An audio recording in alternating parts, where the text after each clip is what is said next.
Izinkan saya menyampaikan diseminasi atau pengimbasan aksi nyata modul 1.4 mengenai budaya positif. Izinkan saya juga menyampaikan hal-hal atau pengetahuan-pengetahuan yang sudah saya dapatkan selama saya mempelajari modul 1.4 tentang budaya positif. Saya Yelvi Aprianti, calon guru penggerak angkatan 8 SMK Negeri Jayakarta, Kabupaten Karawang.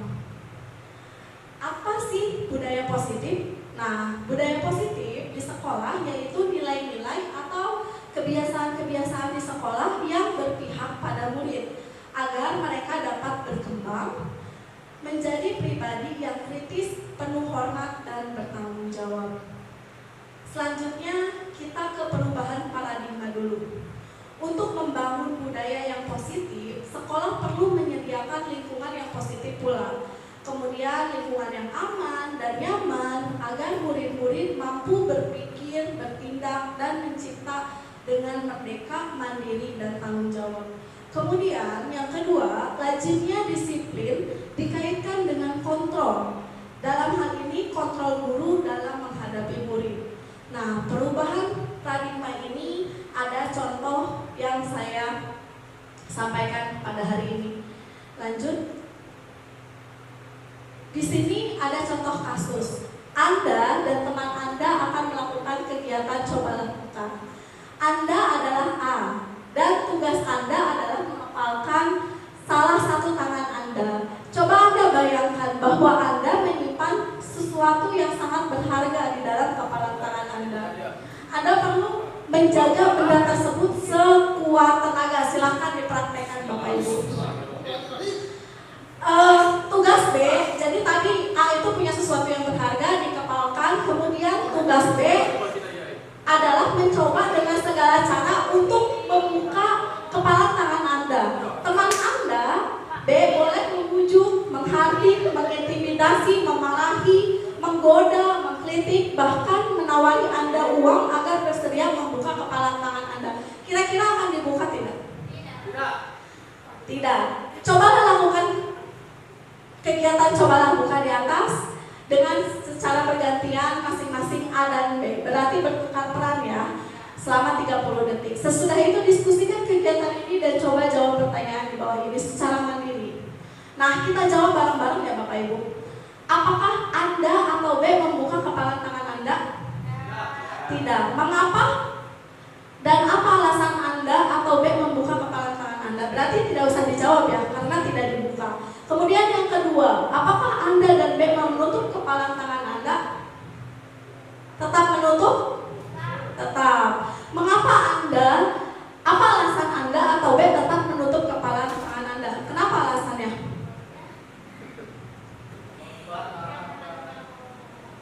Karena tidak mau membuka, ya. Kemudian yang ketiga, dalam kegiatan ini sesungguhnya siapa yang memegang kendali atau kontrol untuk membuka atau menutup kepala tangan? Diri sendiri atau A, ya. Lanjut. Nah, tujuan pendidikan menurut Ki Hajar Dewantara. Apa itu tujuan pendidikan menurut Ki Hajar Dewantara? Menuntun segala kodrat yang ada pada anak-anak agar mereka dapat mencapai keselamatan dan kebahagiaan yang setinggi-tingginya, baik sebagai manusia maupun sebagai anggota masyarakat. Oleh sebab itu, pendidik hanya dapat menuntun tumbuh atau hidupnya kekuatan kodrat pada anak-anak agar dapat memperbaiki lakunya, bukan dasarnya. Jadi perilaku yang diperbaiki, hidup dan tumbuhnya kekuatan kodrat anak-anak. Selanjutnya, nah, jawab pertanyaan pemantik berikut. Kita sendiri yang memegang kontrol atas kepala tangan kita. Berarti betul jawabannya. Apakah kita membuka atau menutup kepala tangan kita?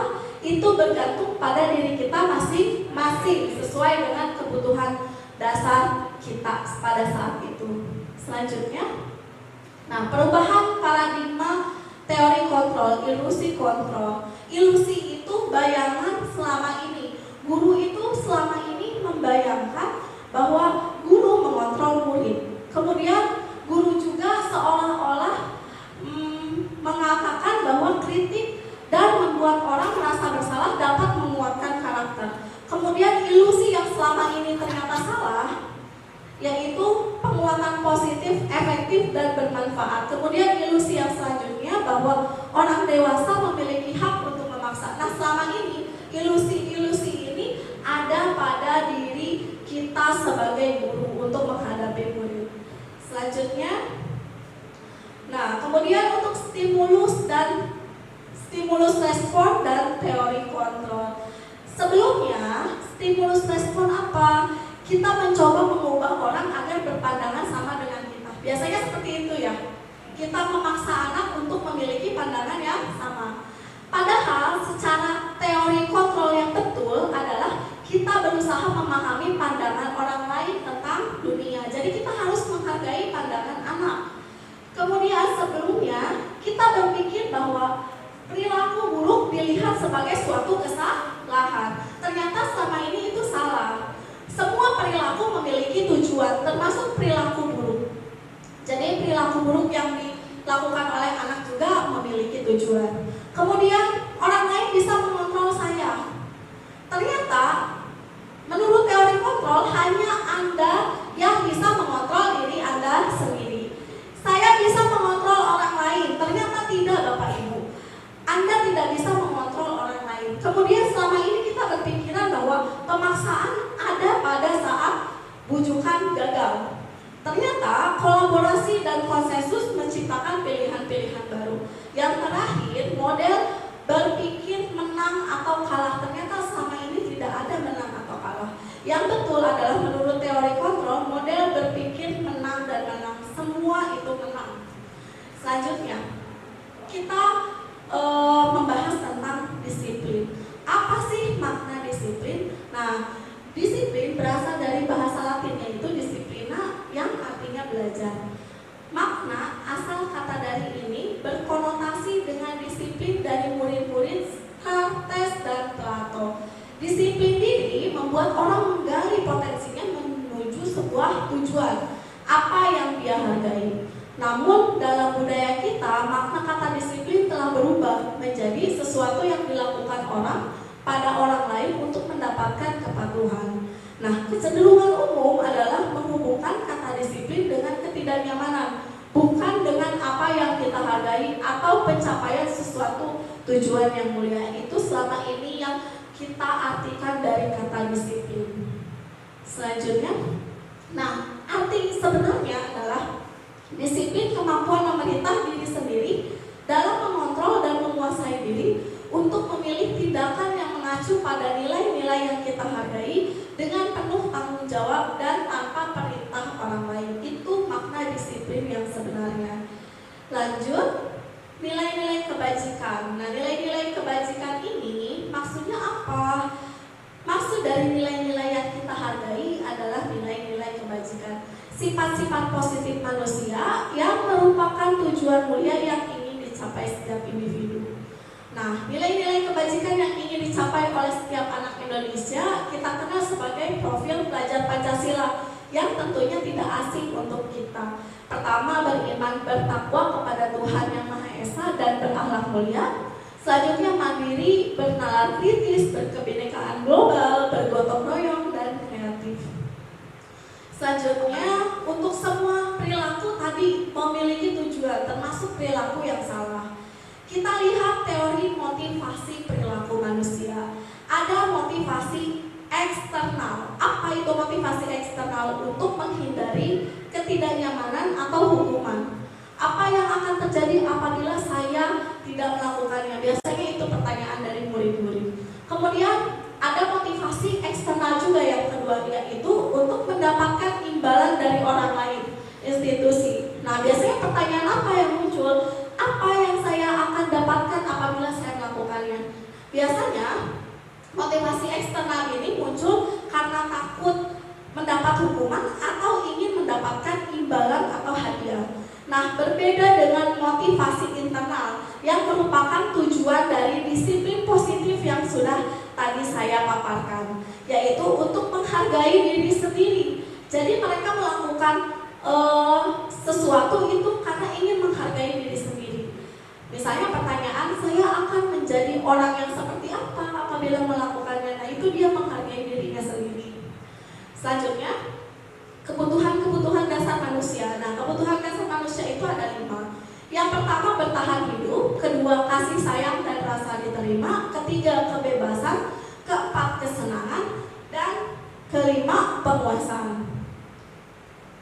Kebutuhan dasar manusia. Contoh di sini ada kasus Ibu Ani. Ibu Ani merupakan guru kelas 5 SD Pelita Hati. Sedang bingung menghadapi ulas salah satu murid di kelasnya, yaitu Agus. Nah, beberapa anak telah datang dan mengeluhkan Agus seringkali meminta bekal makan siang mereka dengan paksa. Nah, jika Anda menghadapi situasi seperti Bu Ani, apa yang Anda lakukan? Menurut Anda kira-kira alasan Agus melakukan hal itu apa? Ya, Agus suka meminta bekal dengan paksa. Selanjutnya, kira-kira kenapa alasan Agus melakukan itu? Kenapa? Apakah Agus kekurangan uang, kelaparan? Kita lihat jawabannya selanjutnya, Bu. Nah, kalau dikaitkan dalam konteks penerapan disiplin, Ibu Ani sebaiknya mencari tahu dulu alasan Agus melakukan tindakan tersebut agar mengetahui kebutuhan mana yang sedang berusaha dipenuhi oleh Agus. Jadi jangan semata-mata menyalahkan Agus melakukan hal itu, harus tahu alasannya. Apabila jawaban Agus karena ia lapar dan orang tuanya tidak membawakannya bekal makan siang, maka kebutuhan Agus adalah bertahan hidup. Tapi apabila jawaban Agus karena ia senang temannya memperhatikan dia dengan meminta bekal secara paksa, maka kebutuhan yang ingin Agus penuhi adalah cinta dan kasih sayang, yaitu kebutuhan untuk diterima. Nah, ketika diwawancara, jawaban Agus adalah ia merasa hebat karena temannya jadi takut dan menuruti keinginannya, maka kebutuhannya adalah penguasaan atau pengakuan atas kemampuan. Nah, apabila jawaban Agus karena ia merasa bosan dengan bekal yang dibawakan ibunya, karena selalu membawakan bekal yang sama, maka kebutuhan yang ingin dipenuhi Agus adalah kebebasan. Kebutuhan akan pilihan. Jadi Agus itu ingin memilih yang lain. Kemudian yang terakhir, apabila jawaban Agus adalah karena iseng dan dia menikmati ekspresi wajah teman-temannya yang kesal karena diambil makanannya, maka kebutuhan yang ingin dipenuhi Agus adalah kebutuhan kesenangan. Selanjutnya, 5 posisi kontrol guru. Jadi posisi kontrol guru itu ada penghukum, pembuat merasa bersalah, sebagai teman, pemantau, dan manajer. Selanjutnya, nah di sini, ketika guru memposisikan dirinya sebagai penghukum, itu termasuk perilaku kontrol yang negatif. Itu identitas yang gagal. Dan membuat orang merasa bersalah itu perilaku kontrol negatif. Contoh, guru menghardik, menunjuk, menyakiti, menyindir. Kalau posisi penghukum, ya. Contoh kalimatnya, kalau kamu tidak melakukannya, saya akan, nah itu hukuman. Kemudian untuk membuat orang merasa bersalah, guru itu berceramah menunjukkan kekecewaan mendalam. Contoh kalimatnya, kamu sudah mengecewakan ibu dan bapak. Itu merupakan perilaku kontrol negatif. Nah, untuk perilaku kontrol positif, yang termasuk perilaku kontrol positif yaitu menjadi teman atau pemantau. Misalnya guru membuat alasan-alasan untuk muridnya. Kemudian kalau posisi pemantau, mohon maaf, menghitung dan mengukur. Contoh kalimatnya, apa peraturannya, apa konsekuensinya, apa yang telah kamu lakukan, apa yang terjadi sekarang. Nah, kemudian kontrol diri. Ini juga termasuk identitas yang berhasil, seperti perilaku kontrol positif, yaitu menjadi manajer. Misalnya guru mengajukan pertanyaan-pertanyaan. Contoh, apa yang kita yakini? Apa yang kamu yakini hal tersebut? Kalau kamu meyakininya, kamu memperbaikinya. Ya. Kemudian hasilnya apa ketika kita menjadi penghukum? Anak akan menjadi pemberontak atau pendendam dan menyalahkan orang lain. Kalau kita membuat orang merasa bersalah, hasilnya adalah anak akan menyembunyikan atau menyangkal atau berbohong. Nah, kalau kita memposisikan sebagai teman, anak akan ketergantungan kepada kita. Kemudian kalau kita sebagai guru memposisikan sebagai pemantau, maka menyesuaikan bila diawasi saja. Tapi kalau misalnya kita memposisikan sebagai manajer akan menguatkan karakter atau hasil. Menurut Bapak dan Ibu, posisi mana yang paling tepat? Posisi mana? Manajer, karena itu tujuan kita adalah menguatkan watak atau karakter. Lanjut Bu. Contoh pertanyaan-pertanyaan nya seperti ini. Saya kecewa sekali dengan kamu. Itu membuat orang merasa bersalah. Contoh lagi kalimatnya, kamu tidak pernah benar melakukannya. Itu contoh penghukum. Kemudian ayolah lakukan demi Bapak Ibu. Nah itu posisi sebagai teman. Kemudian kalau kalimatnya, apakah kamu mau mendapatkan stiker bintang hari ini? Itu menjadi pemantau posisinya. Kalau misalnya kalimatnya, bagaimana kamu bisa menyelesaikan masalah ini? Maka posisinya adalah sebagai manajer. Kemudian selanjutnya, jika kalimatnya kamu selalu yang paling terakhir, maka posisinya sebagai penghukum. Lanjut. Nah, untuk tadi dari disiplin positif kemudian sampai posisi kontrol, maka salah satu cara pembiasaan positif menerapkan budaya positif yaitu dengan keyakinan kelas. Apa sih itu keyakinan kelas Bapak Ibu? Nah, keyakinan kelas adalah nilai-nilai kebajikan atau prinsip-prinsip universal yang disepakati bersama secara universal, lepas dari latar belakang suku, negara, bahasa maupun agama. Menurut dosen, suatu keyakinan akan lebih memotivasi seseorang dari dalam. Seseorang akan lebih bersemangat untuk menjalankan keyakinannya daripada hanya sekedar mengikuti serangkaian peraturan. Selanjutnya, pembentukan keyakinan kelas. Apa sih langkah-langkah yang harus kita lakukan untuk membentuk keyakinan kelas? Yaitu keyakinan kelas bersifat abstrak daripada peraturan yang lebih rinci dan konkret. Selanjutnya, keyakinan kelas berupa pernyataan-pernyataan yang universal. Selanjutnya, pernyataan keyakinan kelas senantiasa dibuat dalam bentuk positif. Jadi kita tidak boleh membuat kata jangan atau tidak boleh, misalnya jangan buang sampah sembarangan. Itu merupakan kalimat negatif. Coba kita ubah menjadi kalimat positif, misalnya buanglah sampah pada tempatnya. Tidak boleh ada kata tidak boleh, jangan atau tidak. Kemudian keyakinan kelas hendaknya tidak terlalu banyak sehingga mudah diingat dan dipahami. Intinya saja. Kemudian selanjutnya semua warga kelas sebaiknya ikut berkontribusi dalam membuat kegiatan kelas lewat curah pendapat. Jadi keyakinan kelas ini bukan peraturan yang kita buat, tapi curah pendapat dari semua murid di dalam kelas.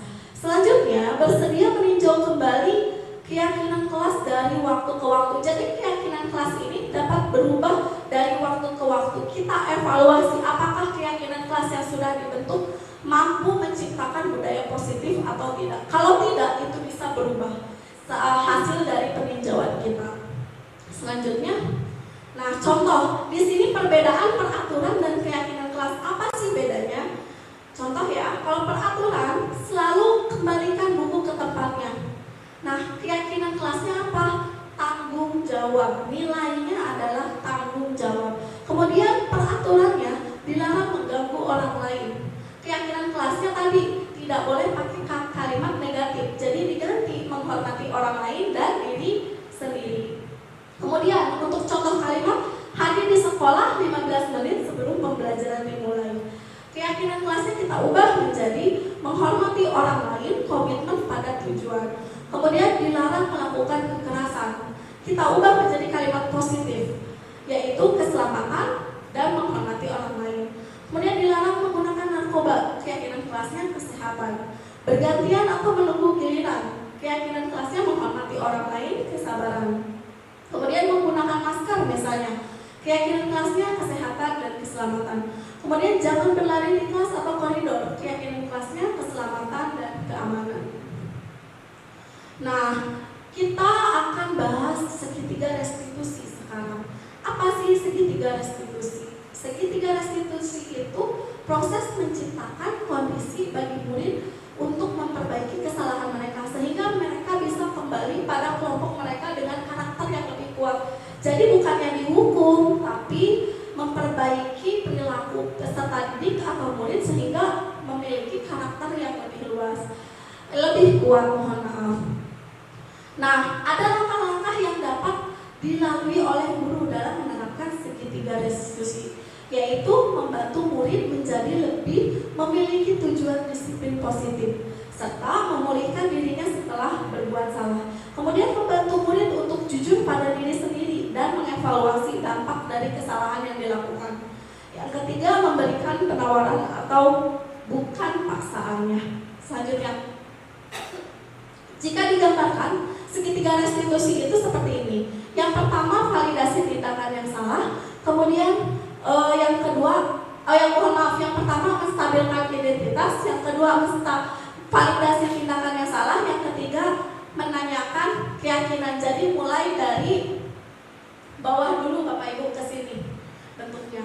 Nah, kemudian dari menstabilkan identitas, contohnya setiap orang pasti melakukan kesalahan, itu contoh kalimatnya. Kemudian selanjutnya, kamu bukan satu-satunya yang pernah melakukan ini.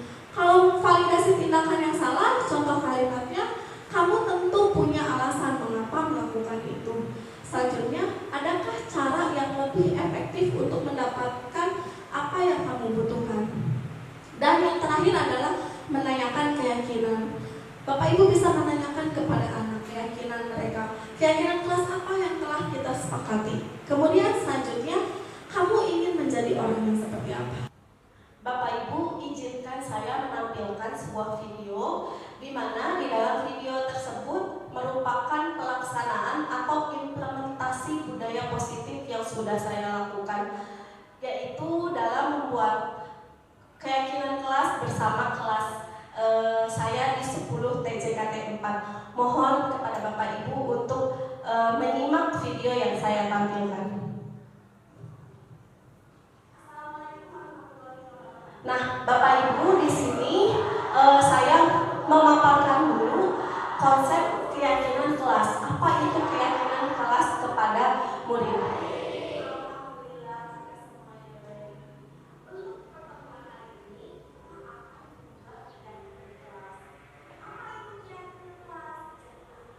Nah, setelah saya menjelaskan konsep keyakinan kelas kepada murid, selanjutnya saya membagikan sticky note kepada masing-masing siswa untuk menuliskan keyakinan kelas atau peraturan kelas yang ingin ada di dalam kelas. Setiap siswa bebas menuliskan pendapat mereka dan keyakinan mereka.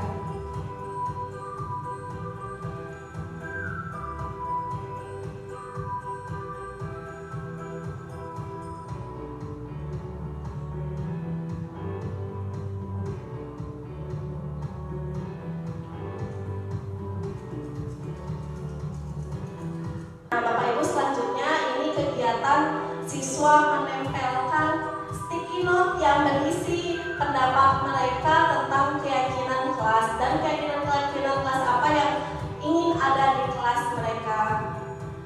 Setiap siswa atau setiap murid menempelkan keyakinannya masing-masing di papan tulis.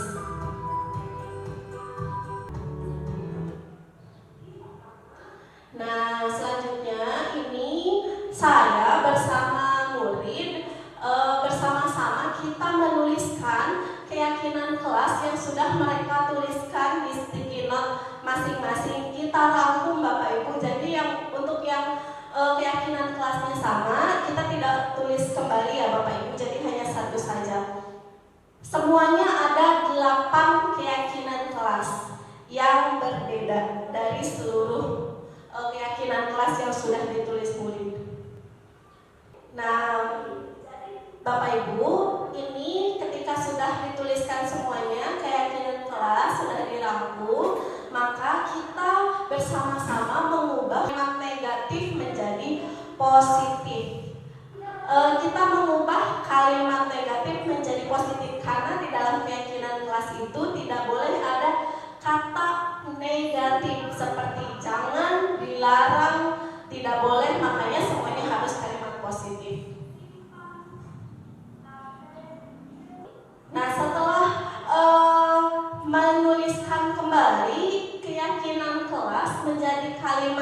positif, berarti Bapak Ibu kalau keyakinan kelasnya dalam bentuk kalimat negatif itu masih peraturan kelas namanya. Nah, ketika kalimatnya sudah menjadi kalimat positif, maka itu sudah menjadi keyakinan kelas. Tentunya peraturan dan keyakinan itu berbeda.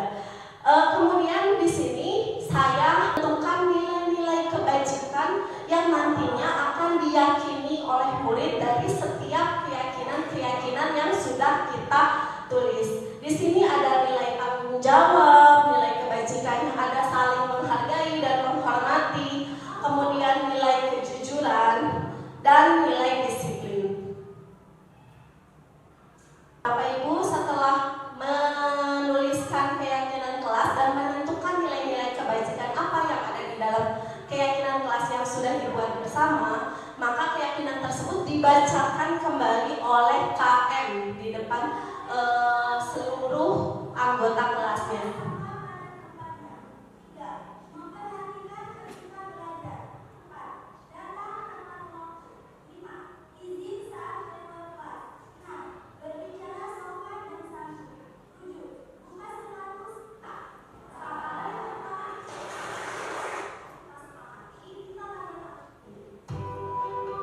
Nah, selanjutnya Bapak Ibu, ini proses penandatanganan keyakinan kelas oleh seluruh warga kelas. Jadi sebagai bukti bahwa keyakinan kelas yang sudah kita buat bersama adalah keyakinan bersama dan harus ditaati bersama.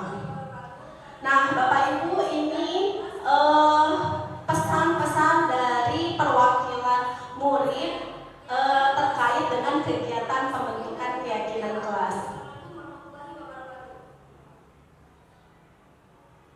Nah, seperti itu Bapak Ibu gambaran pembentukan keyakinan kelas merupakan implementasi dari budaya positif.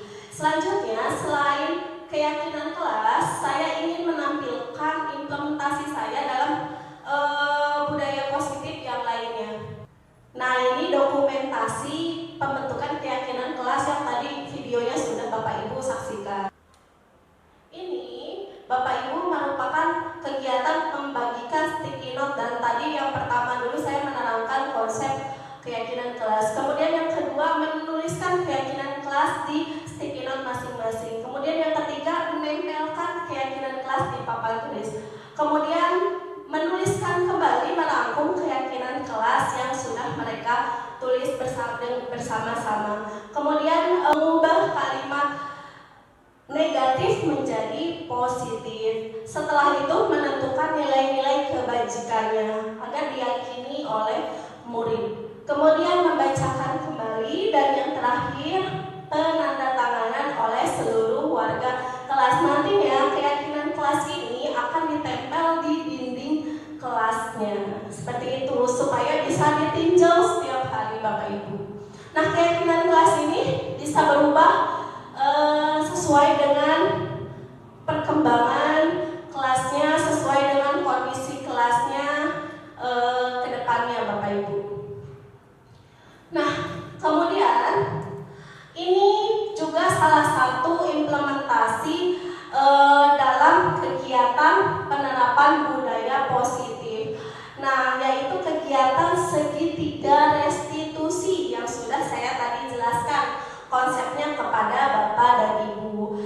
Di sini saya melakukan segitiga restitusi kepada murid terkait menstabilkan identitas, kemudian memvalidasi tindakan yang salah, dan tahapan terakhirnya yaitu menanyakan keyakinan. Nah, keyakinan itu yang sudah tadi kita bentuk bersama-sama dengan murid di dalam kelas. Seperti itu Bapak Ibu penerapan yang bisa saya laksanakan di kelas. Mudah-mudahan Bapak Ibu juga bisa menerapkan budaya positif, baik itu keyakinan kelas, segitiga restitusi, dan budaya positif lainnya.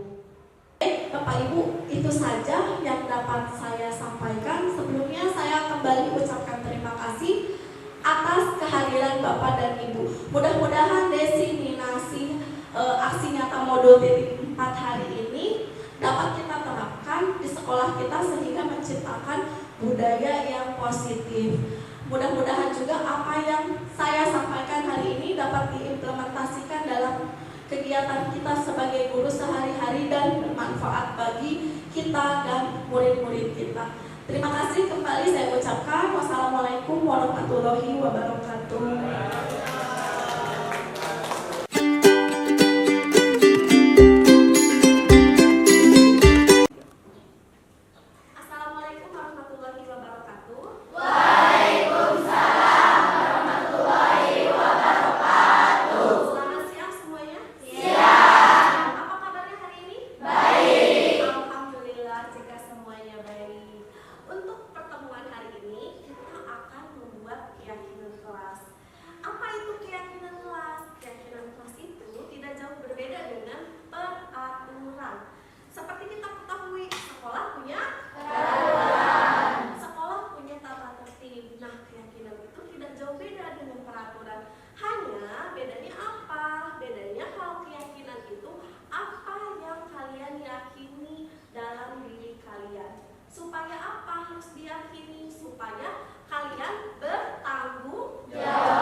Siswa dengan guru ataupun peraturan selama kalian berada di kelas.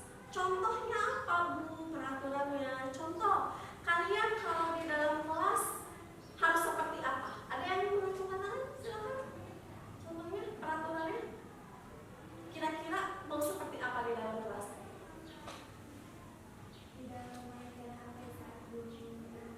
Tidak memainkan HP saat guru mendengarkan. Itu salah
berarti kalian orang yang bertanggung Jawab.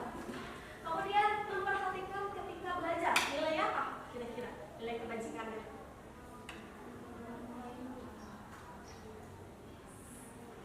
Tadi apa? Menghormati, saling menghormati.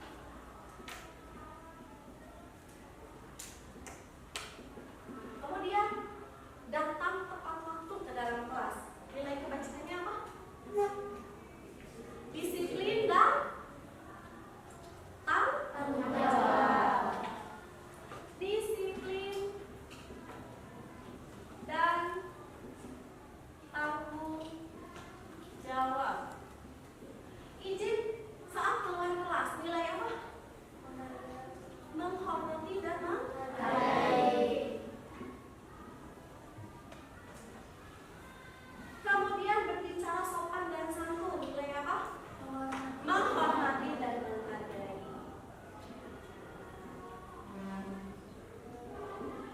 Buka sepatu saat memasuki kelas. Salah satu menjaga kebersihan juga. Berarti bertanggung jawab. Bertanggung jawab.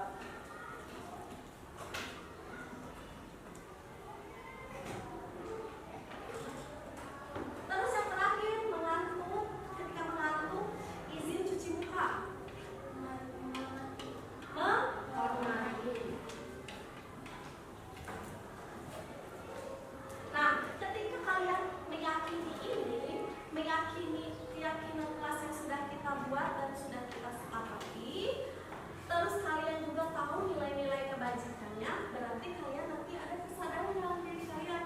Oh, ketika saya menjaga kebersihan, berarti saya orang yang bertanggung jawab. Berarti kalau tidak menjaga kebersihan, orang yang tidak bertanggung jawab. Kemudian, oh ketika ada guru dan ketika sedang belajar, kami harus memperhatikan. Berarti kalian orang yang menghormati dan menghargai. Berarti kalau berisik tidak menghormati dan menghargai ya. Berarti sampai sini ada yang ingin dirubah? Tidak. Kita sepakati? Sepakat. Baik, sekarang kita bacakan keyakinan kelas kembali yang diwakili oleh ketua kelas. Silakan untuk Dela bacakan ulang keyakinan kelas apa yang sudah kita sepakati tadi. Silakan didengarkan ya. Keyakinan kelas TJKT 4. 1. Simpan HP ketika belajar. 2. Buanglah sampah pada tempatnya. 3. Memperhatikan ketika belajar. 4. Datang tepat waktu. 5. Izin saat keluar kelas. 6. Berbicara sopan dan santun. 7. Buka sepatu saat memasuki kelas. 8. Saat memantul, izin cuci muka. Baik, terima kasih untuk ketua kelas yang sudah membacakan. Kita sepakat ya. Sepakat. Tepuk tangan.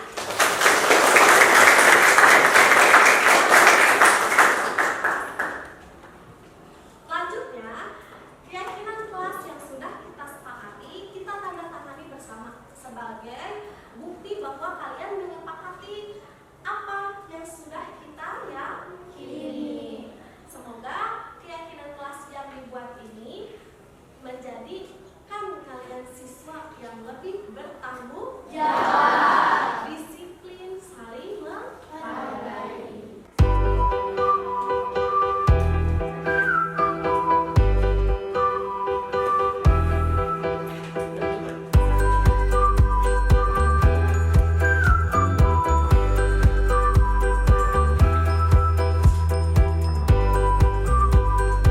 Assalamualaikum warahmatullahi wabarakatuh. Perkenalkan, nama saya Dewi Sinta dari kelas 10 TJKT 4. Perasaan saya sangat senang ketika membuat keyakinan kelas. Menurut saya, keyakinan kelas penting untuk lebih disiplin dan bertanggung jawab. Wassalamualaikum